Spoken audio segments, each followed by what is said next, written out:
우리 찬송가 305장 나 같은 죄인 살리신 찬송 드리겠습니다.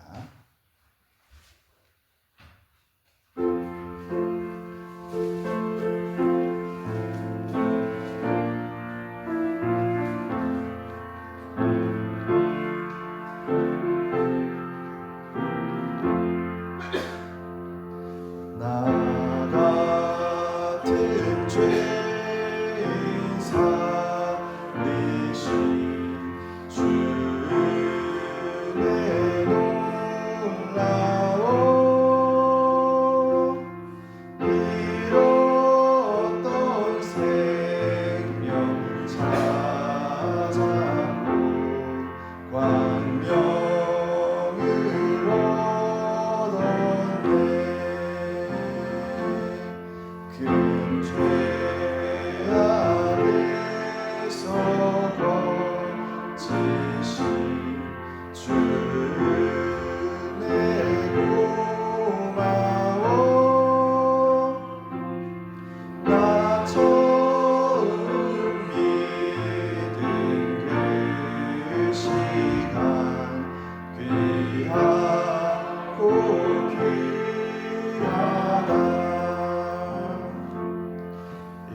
이제껏 내가 산 것도 주님의 은혜라. 또 나를 장차 본향에 인도해 주시리. 거기서 우리 영원히 주님의 은혜로 해처럼 밝게 살면서 주 찬양하리라.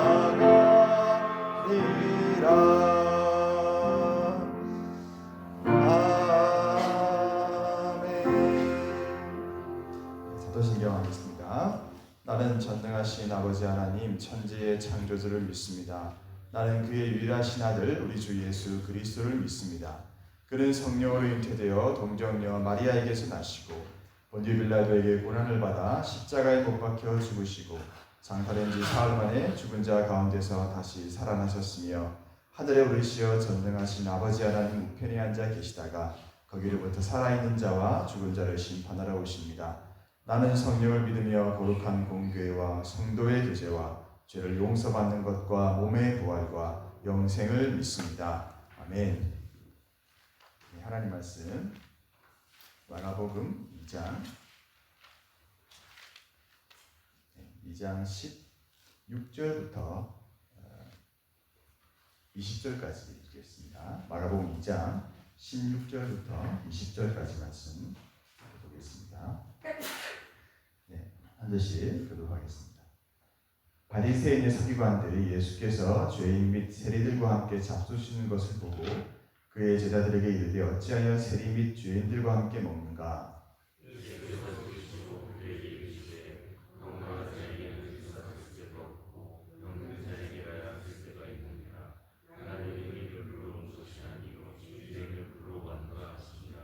요한의 제자들과 바리새인들이 금식하고 있는지라 사람들이 예수께 와서 말하되 요한의 제자들과 바리새인의 제자들은 금식하는데 어찌하여 당신의 제자들은 금식하지 아니하나이까?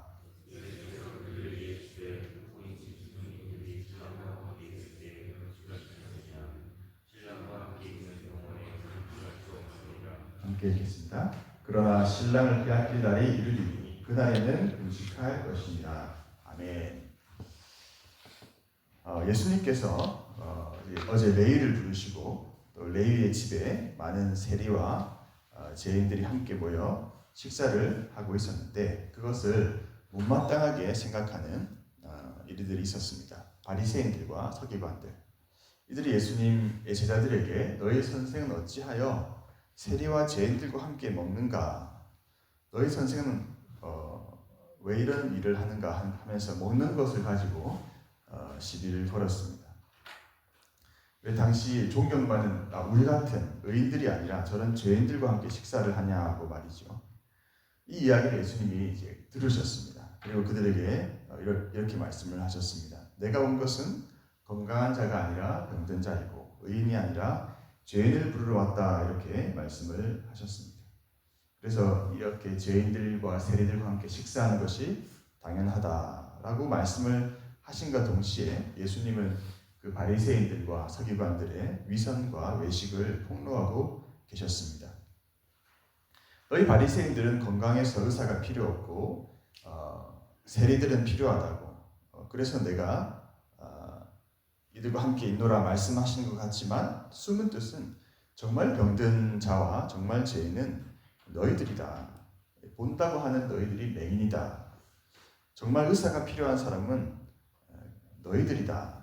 너희가 구원이 필요하니 겸손하게 저들처럼 내게 나오라는 것이었습니다. 이 예수님 말씀에 마치 숨은 마음을 들킨 것처럼 당황한 이들은 더욱더 꼬투리를 잡아서 예수님을 공격하려고 합니다. 그래서 이들이 생각해낸 것이 뭐였냐면 금식이었습니다. 어제 본문에서는 또 왜 함께 먹느냐면서 먹는 것 가지고 예수님을 공격했는데, 이제는 왜 당신의 제자들은 해야 할 금식을 하지 않느냐, 그러고도 경건하다고 할 수 있느냐라고 또 먹는 것 가지고 예수님을 공격하고 있습니다. 결국 이 본질이 아닌 것, 먹는 것, 먹지 않는 것 가지고 예수님을 흔들려고 하는 것입니다. 먹느냐 먹지 않느냐는 본질이 아니죠. 그것이 본질이 아니라는 것을 그들도 알고 있습니다. 그러나 알면서도 꼬투리를 잡아서 공격을 하는 것입니다.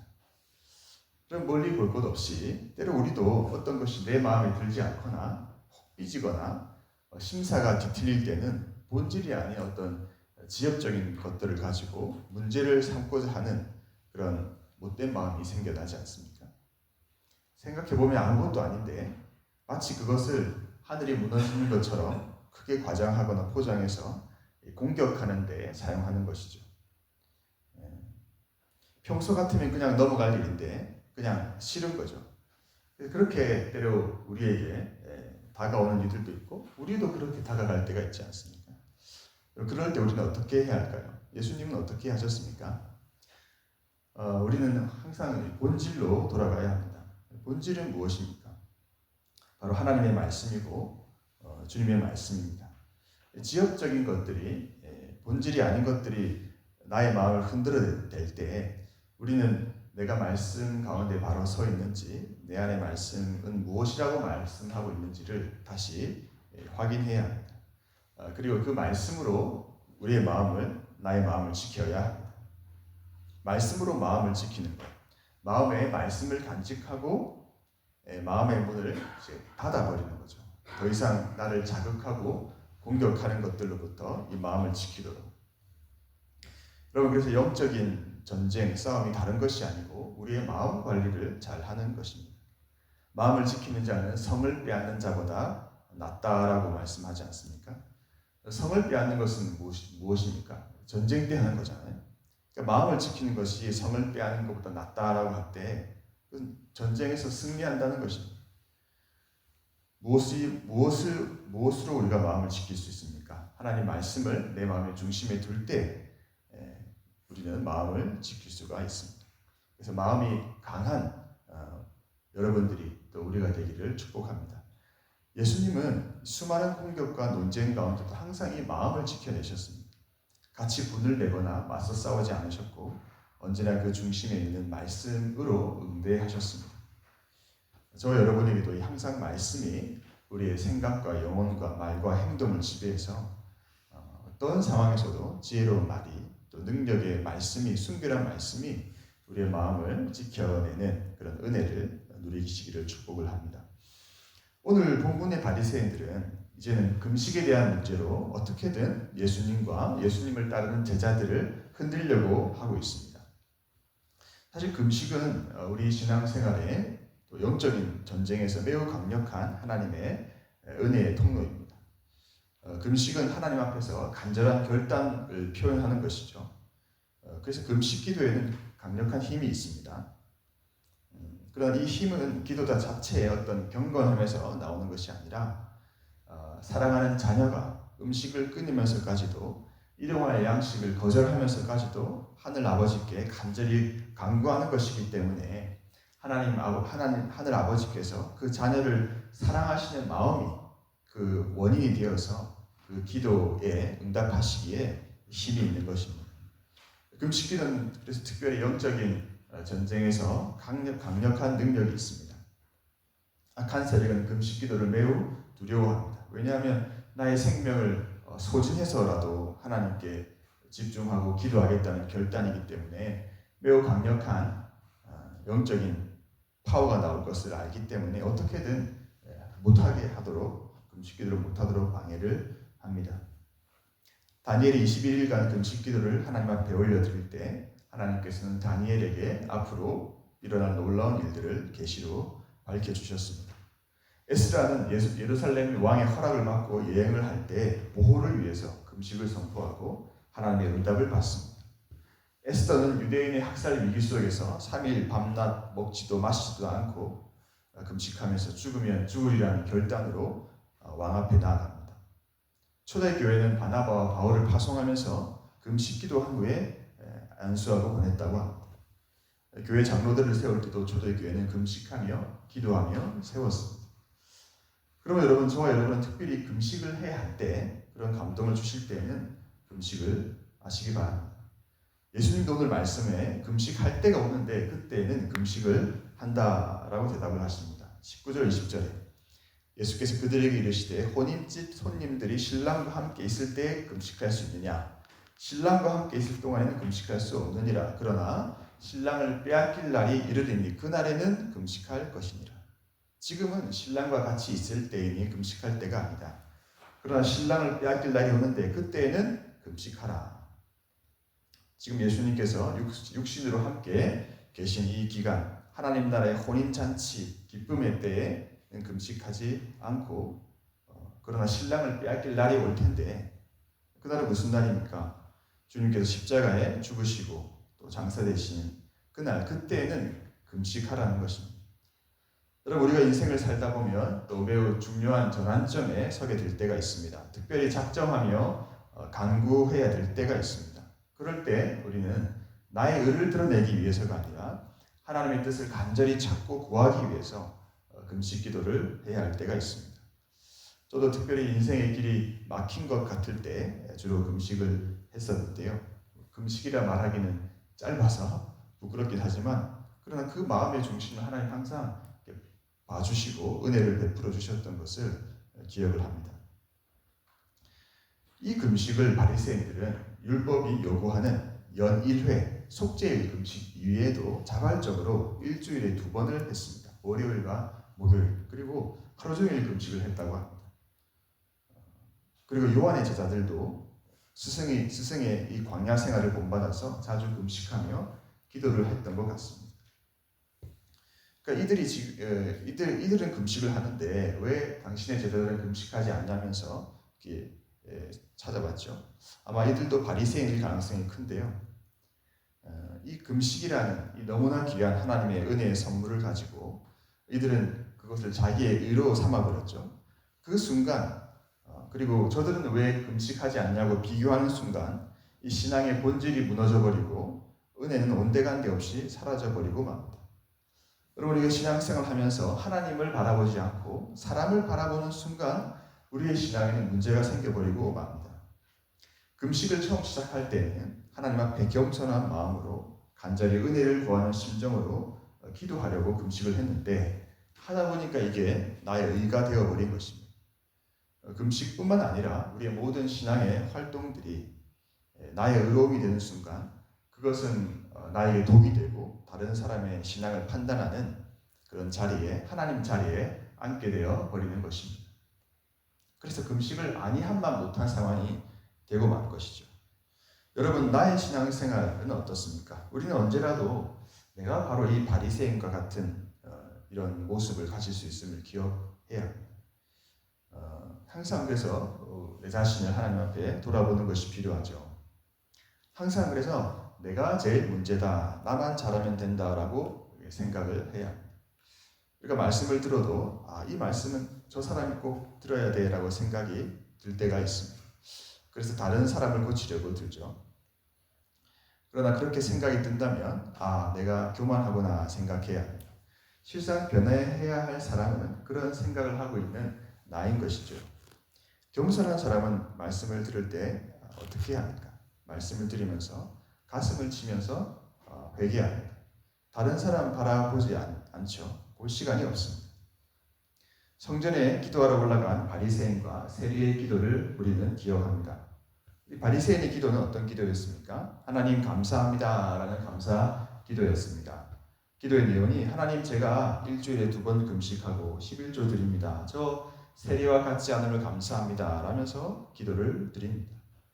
그러나 세리는 어떻게 기도합니까? 감히 하늘을 우러러보지도 못하고 가슴을 치며 회개 기도를 드립니다. 하나님 이 죄인을 불쌍히 여겨 주시옵소서. 여러분 바리새인의 감사 기도의 기준은 사람이었습니다. 나와 저 세리를 비교하는 거죠. 하나님 내가 저 사람과 달라서 감사합니다. 여러분 우리의 감사의 이유가 다른 사람과 내가 다르다 혹은 우월하다라는 것으로 나온다면 이 예수님의 비유에 나오는 이 바리새인의 모습에서 나의 모습이 보여야 합니다. 반면 세리는요 사람을 보지 않습니다. 사실 볼 사람도 비교할 사람도 없습니다. 그냥 그저 하나님 앞에서 나를 돌아보니 회개가 터져 나오고 하늘을 우러러보지도 못하고 가슴을 치면서 이 죄인을 불쌍히 여겨달라는 기도가 나오는 것입니다. 여러분 우리 신앙생활의 출발부터 또 모든 과정 그리고 마지막 종착점에도 우리는 하나님 앞에 이 마음을 가지고 있어야 합니다. 언제나 항상 가장 낮은 마음으로 하나님 앞에 엎드려야 합니다. 그러면 다른 사람에 대해 이렇고 저렇고 할 거리가 없어집니다. 여러분 그런데 어느샌가 내가 누군가의 비교를 통해서 어떤 나의 영적인 활동을 통해서 우월감이나 의로움을 가지고 만족해 있다면 혹 수시로 화를 내고 분을 내고 있다면 혹 섭섭함에 빠져 있다면 내 영혼이 배가 불러서 하나님의 은혜를 망각하고 나의 의가 충만해져 있다는 진단이 나올 가능성이 매우 큽니다. 그래서 우리가 겸손을 해야 되는데요. 또 이 겸손이 내가 억지로 겸손하고 싶다고 해서 되어지는 것이 아닙니다. 광야를 지나야 되고 또 어려움과 고난을 통해서 철저한 겸손을 배울 수가 있는데 그래서 참 이 광야의 시간이 참 귀합니다. 제가 예전에 한 선교사님께서 쓰신 책을 보고 그 은혜를 받은 적이 있는데요. 제목이 내가 왕 바리새인입니다 라는 책입니다. 이 브라질의 아마존의 열악한 환경에서 선교사로 사역하셨던 김철기, 허운석 선교사님 부부신데요. 이 아내 되시는 허운석 선교사님께서 말기암 투병을 하시면서 적으셨던 고백적인 책인데 그 책의 제목 내가 왕 바리새인이다 라는 것을 보면서 제목처럼 내가 그렇구나 라는 것을 많이 느끼며 울었던 기억이 납니다. 이 선교사님 부부는 브라질 아마존에서 신학교를 짓고 또 의료 혜택을 받을 수 없는 인디오 마을을 방문하고 전도하고 또 교회를 개척하는 귀한 사역을 오랜 기간 감당을 하셨습니다. 그래서 2012년에는 한국 언더우드 선교사 상을 이 부부가 받게 되기도 합니다. 이 허운석 선교사님이 소천하신 이후에는 브라질시 의회에서 교회 앞 대로를 허운석 선교사 길이라는 이름으로 변경해 줄 만큼 존경을 받았습니다. 많은 열매를 맺은 성공적인 사역을 하셨던 것이죠. 그런데 선교사님은 그 책에서 지난 시간, 긴 사역의 시간들의 많은 열매보다 이 병상에서 보냈던 3년의 삶, 처절한 고난의 시간이었지만 그 시간을 통해서 자신의 노력으로 살아갔던 삶에서 되어지는 삶으로의 전환을 경험하면서 나의 노력이 아닌 주님의 열심을 누리고 찬양하는 삶의 비밀을 발견했다. 소중한 시간이었다는 고백을 책에서 하십니다. 몇 가지 책의 내용을 읽어드리면 여러분은 누군가에게 비난을 들으면 어떻게 합니까? 체면이 손상되었다고 모욕을 당했다고 화내고 맞받아칩니다. 나는 잘못한 게 없는데 이런 수치를 당한다면서 나를 보호하기 위해 온갖 궁리를 하는 것입니다. 그런데 이것이 자기 연민이고 자기 애입니다. 내 안에 깃든 사탄의 견고한 진입니다. 이 자기 열미는 성령이 아니고는 도저히 빼낼 수 없습니다. 우리 그리스도인들이 상처받고 분노하는 이유는 죽은 자아에 대한 애착 때문입니다. 말씀에 따르면 그리스도인은 내가 없고 예수로 사는 사람들입니다. 하지만 우리는 예수가 아닌 죽은 자아를 의지하려고 끊임없이 시도합니다.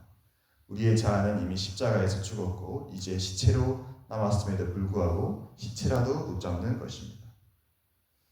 죽은 자아를 애착하는 그리스도인에게는 만족감이 없고 항상 목마릅니다. 채워질 수 없는 죽은 자아에 만족되지 않는 것입니다. 다시 말하자면 우리가 나의 미래, 나의 만족, 나의 보상, 나의 체면과 같은 나에 관한 이슈만을 붙잡고 살아간다면 늘 만족감이 없을 것입니다. 오직 우리가 이미 죽었다는 진리만이 우리를 자유케 합니다. 우리 인생의 주어가 내가 아니라 주님이 되실 때 마침내 나의 상처나 분노를 벗어버리고 살아갈 수 있습니다. 암이 발견되다, 병을 얻고 지난날의 죄를 낱낱이 회개하고 보니 학교 건물을 짓고 가시적인 성과가 나타날수록 나는 사람들한테는 인정을 받았지만 하나님한테는 인정받지 못했습니다. 나를 자랑하고 내 능력을 과시하는 데 빠진 나를 보호할 방법은 징계밖에 없었습니다. 병에 걸리자 나는 순식간에 멸시와 모욕을 받는 낮은 자리로 추락했습니다. 그런데 이렇게 낮아지는 것이 사는 길입니다. 생명을 얻는 길입니다. 질병의 고통으로 인해 사람들의 따가운 시선으로 인해 내가 겸손해지고 온유해지는 것, 이것이 성령의 역사입니다. 이 호은석 선교사님은 내가 왕 바리새인입니다 라고 이렇게 말씀하신 것은 열심히 있고 경건의 것처럼 보이지만 실제로는 자기 중심적이고 자기 의에 빠져 있는 모습을 솔직히 고백한 것이죠. 젊은 시절부터 철야도 하고 금식도 하고 봉사도 하고, 근데 내가 이렇게 열심히 헌신했는데 왜 복이 안 오느냐, 이런 식의 이 거래적인 신앙을 가졌던 자신을 돌아보면서 그 마음이 바리새인처럼 자기 의와 자랑에 가득 차 있었다고 고백을 하셨습니다. 그래서 내 안에 살아있는 이 왕 바리새인을 하나님 앞에 들통을 내야지, 그때 비로소 하나님의 은혜와 십자가의 은혜가 작동을 한다는, 이 십자가의 은혜만을 붙잡아야 한다는 메시지를 책을 통해서 전하고 있습니다. 여러분, 우리의 모습은 어떻습니까? 내 안에 있는 바리새인적인 모습은 없습니까? 왕 바리새인이 되어서 나도 모르게 변해 있는 모습들이 있다면 하나님 앞에서 그 모습을 오늘 발견을 하고 진단이 내려진다면 하나님 앞에 은혜를 구하고 다시 나 같은 죄인 살리신 그 주님의 은혜에 감사하며 낮아지는 저와 여러분 되기를 주님의 이름으로 축복합니다. 우리 시간은 기도하겠습니다. 오늘 기도할 때 하나님, 오늘 성경 속에서 예수님에 대해서 힐난하고 비난하는 이 바리새인의 모습 속에서 나의 모습을 발견할 수 있는 은혜를 주시옵소서. 하나님, 그래서 내가 왕 바리새인입니다라는 고백을 우리가 하나님 앞에 드릴 수 있도록 은혜의 자리로 우리를 초대해 주시기를 원합니다. 주님께서 건강한 자에게는 의사가 쓸데없고 병든 자에게 쓸데있다 말씀하셨습니다. 의인을 부르러 온 것이 아니요 죄인을 부르러 왔다. 그것이 바로 나를 두고 하신 말씀임을 우리가 기억하며, 하나님, 나의 손가락을 가리켜 다른 사람을 지적하기 전에 내 자신을 하나님 앞에 솔직하게 또 겸손하게 바라볼 수 있는 은혜의 눈을 열어 내 자신을 보게 해달라고, 하나님 나를 변화시켜 달라고, 오직 십자가의 은혜만 붙들고 살아갈 수 있는 삶이 되게 해달라고 우리 기도하면 좋겠고요. 오늘 특별히 수요 기도회에 있습니다. 오늘 기도회 시간을 통하여서 우리 사모하는 자에게 만족함을 주시는 그 하나님의 은혜를 모두가 누릴 수 있도록 축복해 달라고 기도하고, 또 말씀 증거하시는 우리 최선옥 선교사님 성령의 충만함으로 들어주시옵소서 기도하면 좋겠습니다. 우리 모두 성령의 충만을 받아 나아가는 올 한 해 될 수 있도록 우리 교회를 위해서, 또 우리에게 맡기신 지경을 위해서 하나님 우리를 주의 나라를 위해서 귀한 도구로 사용해 주옵소서. 그러나 끝까지 십자가의 은혜를 놓지 않게 해 주옵소서. 바리새인 되지 않게 하옵소서. 우리 주님 이름 부르고 기도하겠습니다. 주여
모르게 판단하는 자리에 섰던 나를 용서해 주시옵소서.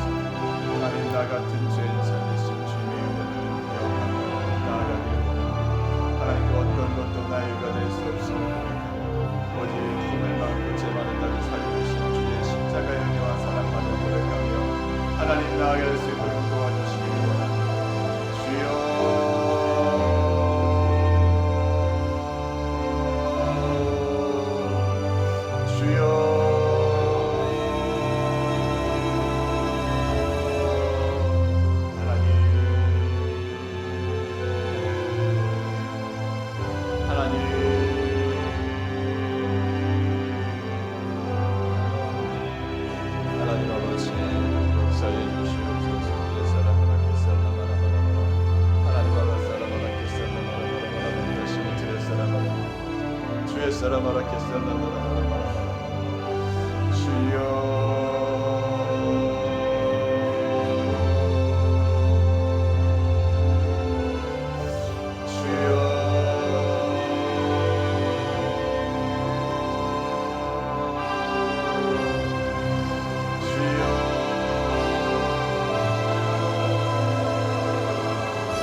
아버지, 주의 선을